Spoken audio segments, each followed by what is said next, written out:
Welcome to Hidden Gems here on Chasing Green Arrows. New season, new type of content. You're going to be getting quite a few of these pre-recorded ones as we build up to the new campaign. Hidden Gems is something which most people think you're just looking for someone who's cheap and people aren't picking, but I don't think that's always the case. So what my selections here are a little bit different. What have you gone for? Yeah, we've gone 5 each. I've gone defenders only with mine because I think this year, as always, we're trying to squeeze in as many premiums as we can, and it's the defense that misses out. So I thought let's pick some like 4.5, 4 million defenders that we should have our eyes on that actually very few are talking about. So I think we're going to kick off with one of yours, are we? Okay. We're going to start with a guy that you've been banging on about for some time. Like last season, you told us there's more to Declan Rice's game, and he's added goals. And we saw second half of last season playing as number 8.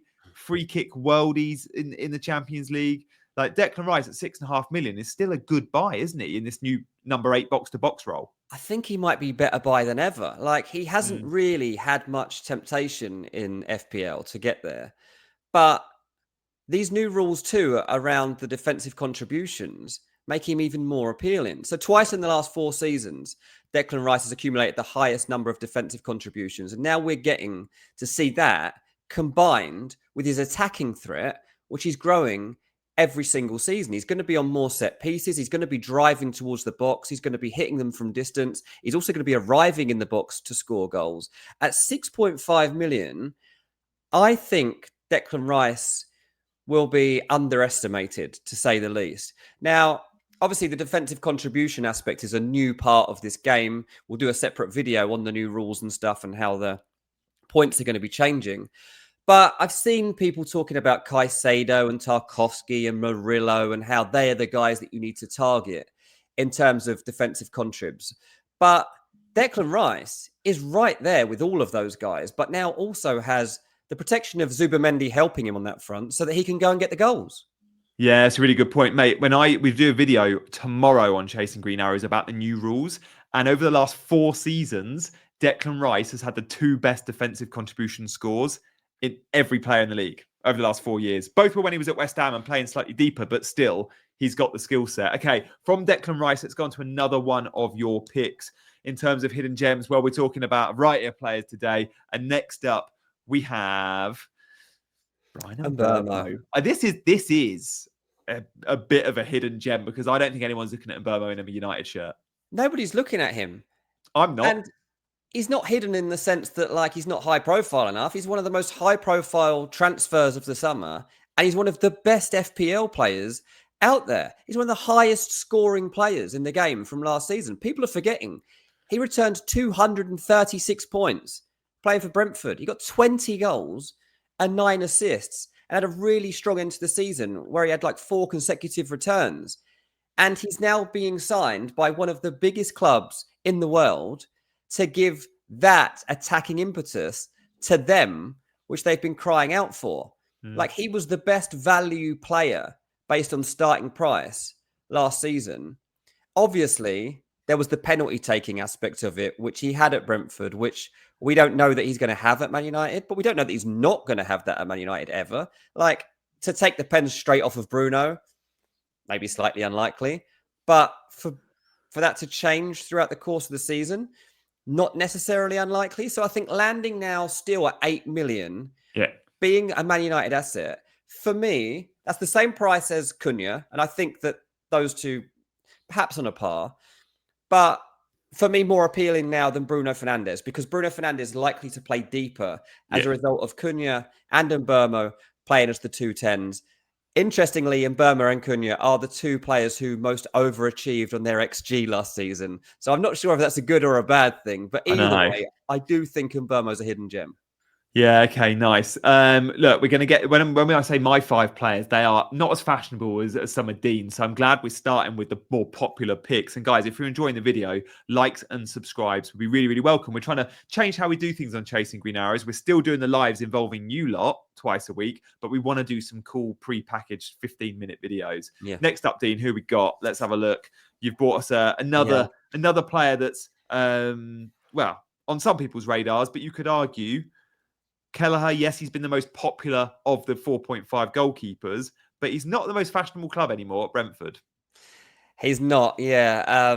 So obviously going from Liverpool backup goalkeeper to Brentford #1.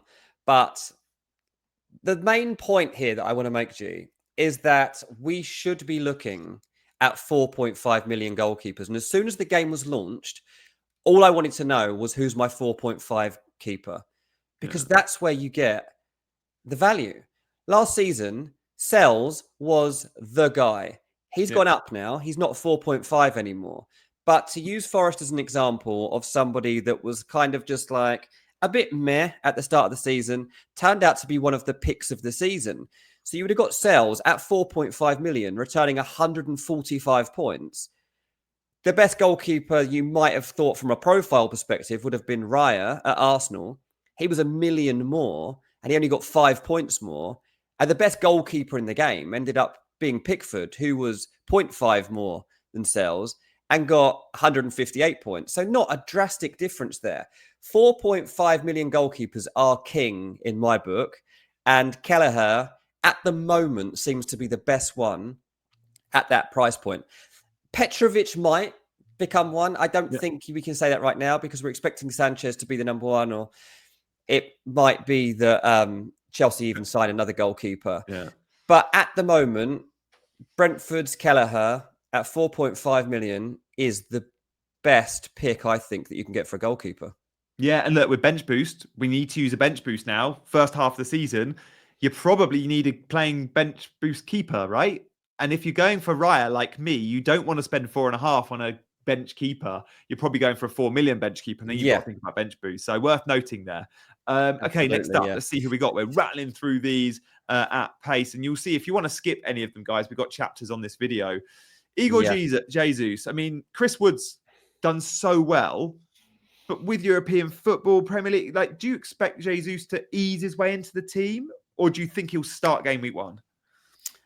I don't know if he starts game week 1, so we're going to have to really keep an eye on pre-season in this one to see how he integrates.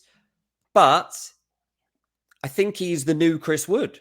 In terms of the value you're going to be getting here, he's better than Chris Wood. Trust me. Like, this guy's goal in the Club World Cup. He's special. By the way, Chris Wood, what's he, 7.5 million now in this game? Yeah. He's off the radar, mate. He's gone. Like, nobody's picking Chris Wood anymore. This is the new Chris Wood. Chris Wood did score 200 points last season, right? Unexpectedly. And that was great.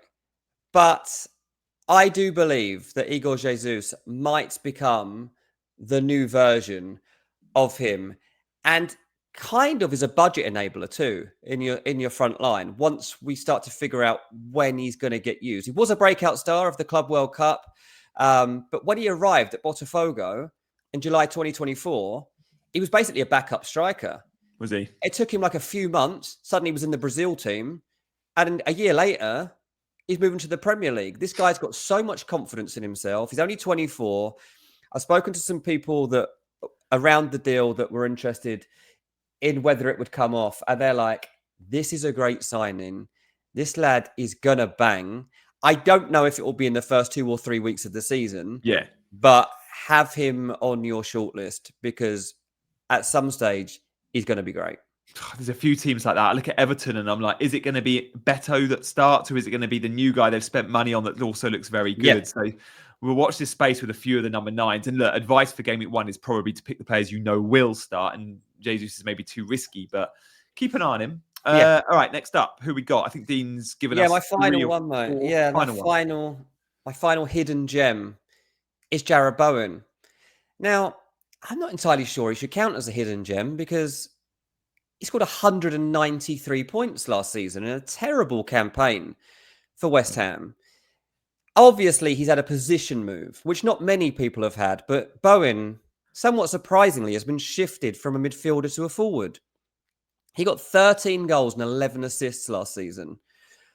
But what he did have last season at a mid-tier price was real consistency. And not too many people were willing to trust him regularly. But if you'd have got on some of his streaks, then you really would have made the most of it. I think Jarrod Bowen is actually going to be quite a safe pick in terms of consistency. I think he will be their best bet for goals. West Ham are going to sign a striker. That's the plan anyway. Yeah. But shame he's a forward. Yeah, but I still think Bowen is likely to end up this season as West Ham's top goal scorer. Yeah. So I'm comfortable and might even have Jarrod Bowen for the first game of the season because I like the fixture from his point of view, not necessarily a team point of view. I Mm. think you have to worry about that. Jarrod Bowen will perform. Definition of talisman for his team. Absolutely. Okay, Let's get on cool. to Well, your should we team, have a mate. look at some of mine? We've Yeah, I'm got interested to see what I've you got start 5 with. less fashionable names than you. Like Love it. I reckon there's some where you go, really? But Jared Branthwaite's interesting because with the new rule, and look, we're doing an episode on rules tomorrow. So stay tuned. In 24 hours' time, you'll be able to see a rules episode where I show you all about Everton defenders being brilliant for these defensive contributions because Everton are a team that sits so deep, they don't have the ball much. And because of that, brilliant for defensive contributions. I mean, did you see, Dean, Tarkowski's gone up to 5.5 million? Yeah, I did see that. Yeah, that's because of the hype around the defensive contribs. Yeah. Didn't really have my eye on Branthwaite, to be honest with you. Obviously, there's been a lot of transfer talk around him, but maybe it should be someone that be transferred into people's teams because I've seen nobody talking about that so far. Yeah, Branthwaite, Tarkowski 5.5, Mikolenko and O'Brien both 5. I feel like Bryan will get some of the contributions, but also be a threat at attacking like set plays. I think he's 6'6". Like he had a really good second half of the season. I've definitely got him locked in my team, I think. Very good. Where are we going next, mate? In your unfashionable tour of defenders? Yeah, so I've stuck with cheap defenders for this because I do feel like cheap defenders will be something we all need and there's plenty of good options. I wanted to ask you about this kid because he's someone that's come out and said, like, it was easy for me to get in United's first team than it was Arsenal's. But Yeah, funny that. yeah, United have got United. It's hard to predict the United back line, and I feel like with a back five, there's that extra centre back slot. Is there a world in which he starts game week 1? He had a really good pre-season game against Leeds the other day, like got rave reviews, and I just wondered, like, could Amorim actually chuck him in? 4 million, right? Yeah.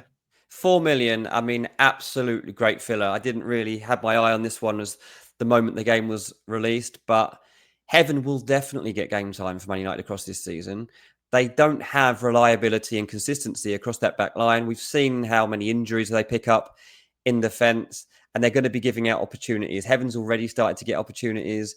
They have a lot of faith in this guy, and they haven't signed him for no reason. Like they've taken him away from Arsenal because they believe they can help him fulfill his potential, like he said in that quote. So I like where your radar's gone there. I think it's picked up something special because we do need at least 4 million player in that back line. Yeah, and they're going to be third on your bench most weeks, but every now and then you'll need to play them. And if you've got a 4 million defender that plays for a good team or a team good enough of keeping clean sheets that actually is getting minutes, great. Absolutely. Let's continue that theme of cheap defenders then. Who have we got next up? Couple more to get through. So I hope you're enjoying this sort of fairly quick style. Now, this is a guy with proper pedigree. Let me read out these stats from FPL Zlatan. In the last 3 seasons, 37 goals and assists. He's going to be first choice left back with a Stupinan now off to Milan. Possibly wing back depending on the formation, of course, but he'll be allowed to advance. He even takes pens with João Pedro going. Some are speculating he could. Personally, if Welbeck's on the pitch, I expect him to take them. Set pieces, he models his game on Trent. He's 4.5 million. He's loads of fun and he's proper talented. Brighton have done well to sign him. What do you reckon? They have. They've done really well to sign him. He's one of the best signings, actually, of the summer in terms of flying under the radar. And he's flying under the radar here, too. That's a really good pickup by you. I thought it'd be 5. I thought they'd price him high.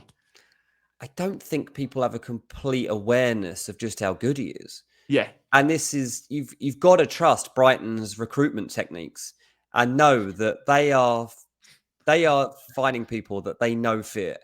They don't miss. They don't miss. So we shouldn't miss either. We should be getting on this guy.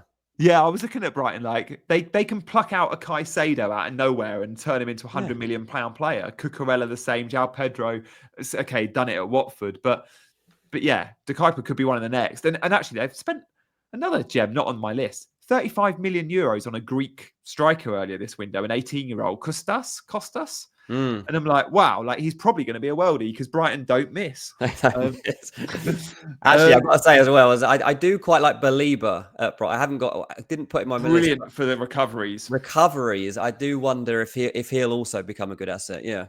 Yeah, you're right there. He's the same profile as Caicedo, and we know Caicedo's been the pin-up for the recoveries. Yeah. Okay, let's move on. I think I've got two more defenders to give you. Now, again, like we're staying bargain bucket here. Yeah. This is an interesting average position map in Spurs' first friendly under Frank. Pedro Okay. Porro there is on the far side, Dean, in the back three, right? Porro stayed deep. This wasn't the pattern for every attack, but we Okay. saw it a lot. Udogie, that is, I want to reference, closest to the camera, high and wide on the left.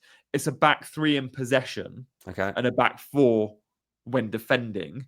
And I Okay. just wonder if this is the average position that goes into game week 1. Now, Frank will be trying different things, but if Udogie's allowed to get forward, he's going to get attacking returns.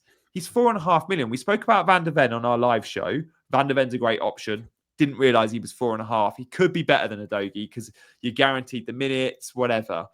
I think Udogie, Jed Spence exists and can play left or right back, but it's surely going to be Porro and Udogie first choice. And Udogie just at 4.5. Porro's 5.5. Just feel like there's value there. It felt like a glitch when I saw it. Yeah. And Van der Ven too at 4.5. Yeah. I was a bit confused. Now, maybe it's because Tottenham was so leaky under Ange Postecoglou and that they couldn't be trusted to plug it up. And there were so many goals in their games. Yeah. But it's completely irrelevant for this season, right? And Udogie definitely looks one of the best bargains you can pick up right now as it stands. Look, maybe there's a different plan at play here and that Udogie's not playing this season, but I don't think the people that made this game knew that. He's straight in my first draft, I can tell you that much. Yeah. I don't know how he's $1 million cheaper than Pedro Porro. Like, it just makes no sense. That doesn't make any sense. They've got the same job, just on different sides of the pitch. Yeah, and one might be, Udogie might be more advanced given the image we just saw.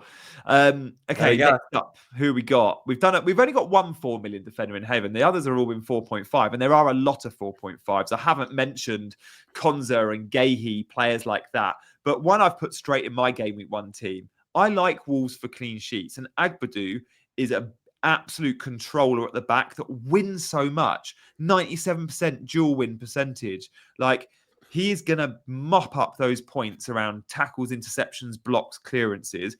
And crucially, he plays in a team that will also get clean sheets. We shouldn't be blinded by the new rule with defensive stats because the newly promoted centre-backs, well, they will get loads of those 2-pointers, but they won't get any clean sheets. Wolves are a team that will get cleans. Since Gary O'Neill left, I've really liked the look of Wolves, like the second half of last season. And yes, they're losing key personnel, but again, their recruitment's been quite good of late, and I expect them to replace the likes of Aït-Nouri and Semedo if he goes, and Cunha if they need to. I think Agbadou is a proper good shout at 4.5 million. He's a brilliant player. Like, he's an absolute monster. And given, the way that the game is changing now in terms of picking up points, it's the first time you've been able to consider really a player of his type, I think. Yeah. I think he'll prove to be a really good player at that point. I'm surprised that somebody else hasn't come in to try and sign him, to be honest. That's how good he can be. But Wolves have got him for now.